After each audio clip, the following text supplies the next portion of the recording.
Hey guys, welcome to this video. My name's Sophie and you join me for World Coati Day. And as you can see, just behind me, we're joined by our lovely Coatis. We've got 7 Coatis here at Knockhatch. And Coatis as a whole, they're from South America.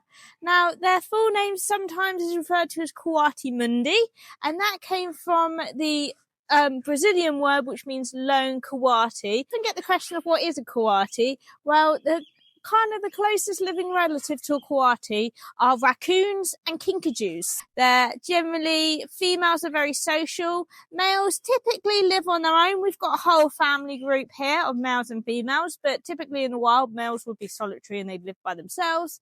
And then females would live in these big groups, normally big family groups together. And then males would move between these female family groups during breeding season looking for mates.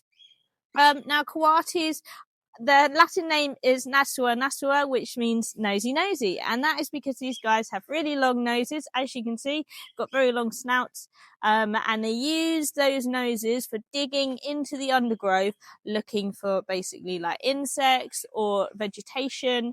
They're omnivores. They eat basically anything and everything that they can get their kind of like little paws on, but preferably they do prefer eating vegetation and fruit and also insects as well. The coatis that we have here are ring-tailed coatis, also known as the South American coati. There's quite a few different species of coatis. For example, you get like you get white-nosed coatis, you get mountain coatis and things like that. But these are ring-tailed coatis, or sometimes referred to as brown-nosed, or the South American coati. They're the most common coati species, and they're found all over basically South America, and you even get them up through Central America and into the very southerly parts of some of the USA as well.